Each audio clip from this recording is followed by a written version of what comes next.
दामाद अच्छे हैं क्योंकि बेटी को खुश रखते हैं, बेटा बुरा है क्योंकि वो बहू को खुश रखता है। ये कैसा गंदा समाज है, समाज का सोच है दोस्तों, जो भेदभाव करता है। एक बहू भी तो बेटी होती है किसी की, उसके साथ बहू जैसा बर्ताव ना करके बेटी जैसा क्यों नहीं करते हैं। आइए इसी मोटिवेशन थॉट के साथ आज का ब्लॉग स्टार्ट करते हैं। Hello guys, welcome back my new blog Renu real life blogs पे गए। तो गाइस आप लोग कैसे हो? आए आप लोग बहुत अच्छे होंगे, बिल्कुल स्वस्थ होंगे। और शाम का वक्त हो चुका है, यहाँ बज रहे हैं 5 और यहाँ पे मैं अपने बाल बना रही हूँ। और जूड़ा बना बना के ना मतलब बाल ना नीचे से ना ऐसे मुड़ जाते हैं, बिल्कुल पूछो नहीं। तो आज मैं सोची थी कि बालों में तेल लगा लूँ, लेकिन मैंने कहा कि आज नहीं लगाऊंगी, कल लगाऊंगी बालों में तेल। बाल थोड़े से ना रफ भी हो रहे थे, पता नहीं क्यों ऐसे बाल हो रहे हैं। क्योंकि जब से गांव से आई हूँ ना मैं, तब से बाल की हालत ना बहुत ख़राब हो गई है। क्योंकि पानी का भी फ़र्क हो जाता है ना, पानी पानी का भी फ़र्क होता है। गांव में पानी अलग होता है, मतलब मुझे तो खारा जैसा लगता है। तो इस वजह से ना बाल में मतलब बाल मेरे टूटने लग गए। ज़्यादा टूटते थे पर इतने नहीं टूटते थे, पर बहुत टूटने लग गए, नीचे से पूंछ से हो गए हैं। तो मैं सोच रही हूँ कि ना अपने बाल को ना थोड़ा सा नीचे कट कर, मतलब थोड़ा सा हल्का हल्का कटिंग करवा लूँ ताकि ठीक हो जाए। और क्योंकि पूंछ अच्छे नहीं लगते हैं ना, फिर पूंछ हो जाते हैं ना तो फिर बाल ख़राब होने लगते हैं। तो यहाँ पे बस ना मैं बिंदी लगा रही हूँ और सिंदूर लगा रही हूँ। वैसे तो मैं लगा लेती, लेकिन डुग्गू क्या है ना कि मेरी बिंदी बार बार सब निकाल देता है। तो बस यहाँ पे मैं अपने बाल में कंघा कर लेती हूँ। A few moments later. तो मैं किचन में आ गई हूँ। आज पता नहीं क्या हो गया मेरे साथ ना, आज ना मैं दोपहर में ना आलू का पराठा बना के खा ली थी। मैंने डुग्गू को बना के दिया था आलू का पराठा, लेकिन मैंने भी सोचा कि मैं भी खा लेती हूँ। लेकिन पहले कभी मेरे साथ ऐसा नहीं होता था, लेकिन अब पता नहीं क्यों होने लग गया है कि मैं आलू का पराठा खा लेती हूँ ना तो उसके बाद से ना मुझे ना मतलब जलन सी होने लगती है। ऐसा लगता है पेट में और सीने पर ना बहुत ज़्यादा जलन होने लग गई थी मेरे को। तो मुझे ना दर्द भी होने लग गया था हल्का हल्का पेट में। तो मैंने फिर ना इनो पी लिया ताकि थोड़ा सा आराम मिल जाएगा, अगर जलन सी हो रही है। पता नहीं क्या हो रहा है, समझ ही नहीं आ रहा। मैं मतलब आलू का पराठा अब मैं नहीं खाऊंगी, बिल्कुल भी नहीं खाऊंगी। मुझे लगता है कि शायद आलू का पराठा मुझे नुकसान करता है। पहले तो ऐसा नहीं था, पहले तो मैं खूब खाती थी, कुछ भी नहीं होता था। लेकिन पता ही नहीं अब ऐसा क्यों हो रहा मेरे साथ। तो हल्का हल्का ना मेरे पेट में ना दर्द सा होने लग गया। तो फिर उसके बाद से मैं खाने की तैयारी करने लग गई थी शाम की। तो शाम के बज चुके हैं 7:30 और मैं आज बनाऊंगी सब्जी, जो कि आलू मटर की सब्जी बनाऊंगी। तो यहाँ पे ना डुग्गू को भूख लग रही है, तो मैं डुग्गू के लिए ना कुछ हल्का सा बना के दे रही हूँ। तब तक वो खा लेगा, क्योंकि खाना बनने में टाइम है। और फिर वो बच्चा खेलते हैं ना पूरे दिन, तो बच्चे खेलते हैं, फिर वो जो भी खाते हैं ना उनका खेलने कूदने में ही ऐसे पच जाता है। तो फिर उनको जल्दी जल्दी भूख लग जाती है। और अभी डुग्गू को मैंने दिया ही था 1 घंटे पहले खाना, लेकिन उसको फिर भूख लग गई तो कह रहा मम्मा कुछ बना के दे दो। तो मैंने उसको हल्का सा बना के दे दिया था। उसके बाद से यहाँ पे ना मैं सब्जी काट रही हूँ। यहाँ पे मैं आलू काट रही हूँ आलू मटर की सब्जी बनाने के लिए।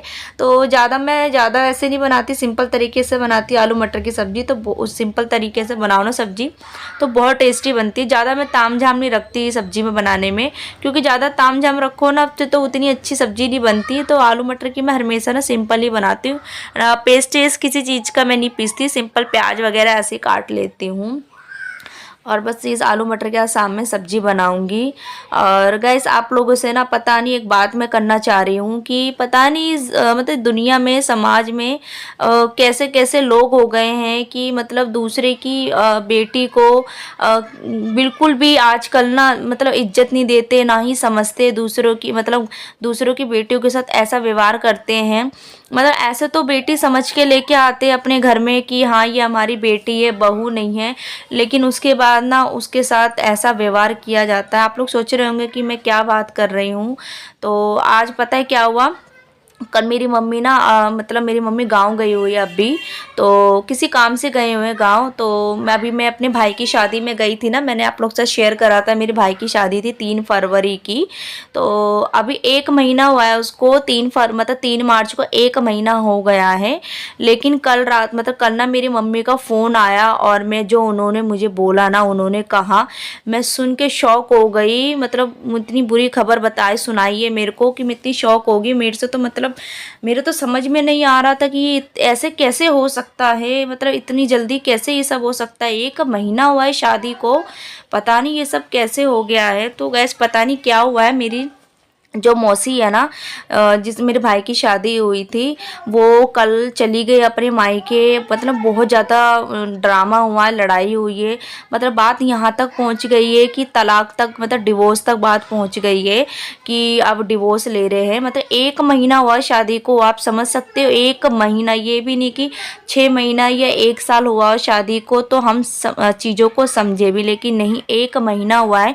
और मेरी मम्मी ने मुझे ये बताई कि ऐसी ऐसी बात हो गई है मौसी के यहाँ पे, और वो जा रही है छोड़ के। बात समझ में नहीं आई कि क्या बात पूरी हुई है, लेकिन मम्मी ने ज़्यादातर मेरे को मतलब इतना बताया है, क्योंकि जो मेरा भाई है ना, मेरा भाई है तो क्या हुआ, लेकिन जो उसकी गलती है वो गलत है। क्योंकि मेरा भाई जो है ना, वो भी ड्रिंक में रहता है, मतलब वो ड्रिंक करता है वो भी, और ज़्यादा मतलब लफंगेबाजी नहीं होते उसमें ज़्यादा रहता है। मैं क्यों बोलूँ, मेरी मौसी का लड़का है तो क्या हुआ, जो सच है वो सच है। मैं ये नहीं कह रही कि मेरा भाई है मैं उसकी गलती छुपाऊंगी। तो उसकी हरकतों की वजह से ना वो मतलब नहीं बर्दाश्त कर पा रही थी, डेली डेली ना लड़ाई झगड़ा होने लग गया था। वो नहीं मेरा भाई समझ रहा था। लड़ाई झगड़े पे तो बात ठीक थी, बात ना मार पिटाई पे आ गई, मतलब हाथ उठाने पे आ गई। मतलब इतना 1 महीने में इतना कुछ हो गया। और जो मेरी मौसी है ना, उनको पता नहीं क्या हुआ। ऐसा नहीं है, सारा सामान मिला है, सब कुछ दिया है लड़की वालों ने, इतना मतलब सब दहेज ही दिया है। जो लड़की की क्षमता होती है, लड़की के माँ बाप की क्षमता होती है सब कुछ देने की, सब कुछ दिया उस बेचारी को। लेकिन फिर भी मेरी मौसी को पता नहीं क्या हुआ कि और डिमांड करने लगी दहेज से। लेकिन मेरे समझ में नहीं आता ये दहेज कब ख़त्म होगा। ये दहेज की वजह से कितनी सारी हम जैसी औरतें होती हैं ना, जो कि भुगतती है दहेज की वजह से। कितनी सारी जो ये औरतें दहेज की वजह से टॉर्चर होती है ससुराल में, उसको दहेज की वजह से खुद कितने ताने मिलते हैं। मुझे खुद मिलते थे ताने, क्योंकि मैं कुछ चीज़ें मतलब मैं अपनी तो बाद में बताऊंगी। मुझे खुद ताने मिलते थे। लेकिन क्या हुआ था ना कि जो मेरे भाई की जो दुल्हन थी, मतलब भाभी, वो ड्रेसिंग टेबल नहीं लेके आई थी अपने, बाकी सब कुछ लेके आई थी। और मेरी मौसी ने इसी चीज़ को लेके डेली डेली बेचारी को मतलब परेशान करने लगी। बात तो यही सुनने में आ रहा है, गाँव वाले सारे यही कह रहे हैं कि ये लोग ऐसा ऐसा करते थे। और ना अगर एक बात बताओ, अगर हम शादी करने मतलब लड़की देखने जाते हैं तो उसके माँ बाप से उसके बारे में सब कुछ पूछते हैं कि क्या करती है, क्या पढ़ी लिखी है, क्या नहीं है।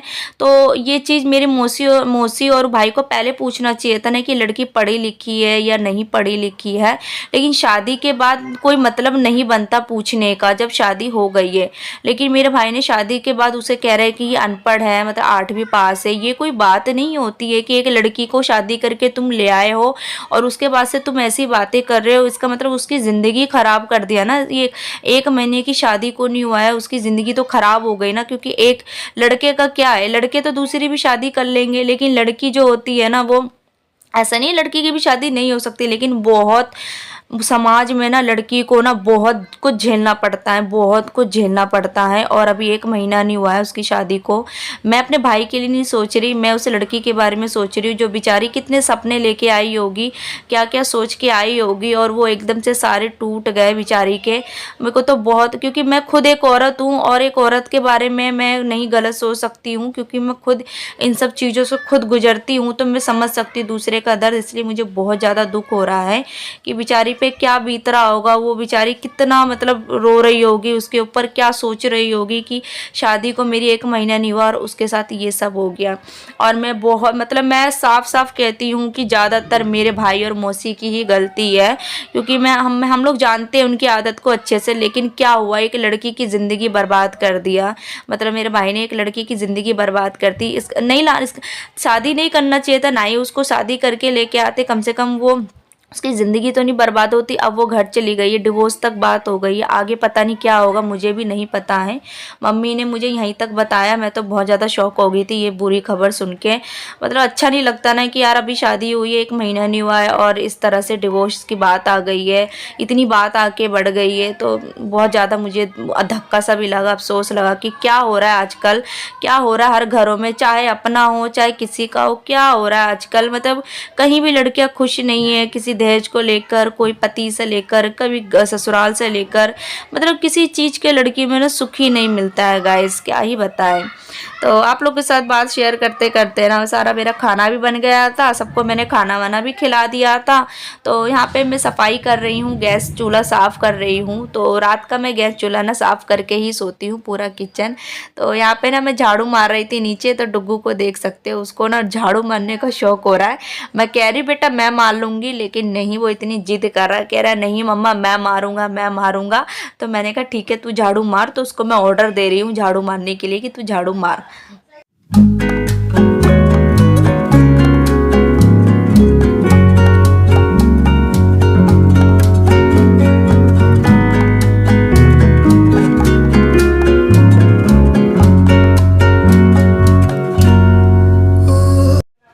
तो यहाँ ना मैं डुग्गू को दवाई पिला रही हूँ खांसी की। उसको ना कुछ दिनों से ना खांसी हो रही थी, तो मैं सोची थी कि ऐसी ठीक हो जाएगी, लेकिन नहीं हुई इसको ठीक, बल्कि ज़्यादा होने लगी खांसी। तो उसको मैं दवाई पिला रही हूँ, तो देख सकते हो भाग रहा है वो दवाई पीने के लिए। मतलब उसको दवाई बिल्कुल नहीं पसंद है। जब भी उसको मुझे दवाई पिलाना होता है ना, तो उसको पकड़ना पड़ता है या पकड़ के बिठाना पड़ता है, ज़बरदस्ती मुझे उसको दवाई पिलानी पड़ती है, नहीं तो वो बिल्कुल नहीं पीता दवाई। और इधर ना इसको खांसी की सिर्फ मौसम की वजह से ना, पता नहीं मौसम भी चेंज हो रहा है, अभी बीच में बारिश होने लग गई थी, फिर मौसम सही धूप, समझ ही नहीं आ रहा मौसम की वजह से ना। तो बच्चों को फ़र्क पड़ रहा है खांसी फीवर के लिए, तो अभी इसको खांसी हुई है। तो आज का ब्लॉग यहीं एंड करती हूँ। आई होप पसंद आए तो please like subscribe comment share जरूर करना। मिलती है नेक्स्ट ब्लॉग में, तब तक बाय बाय, अपना ख्याल।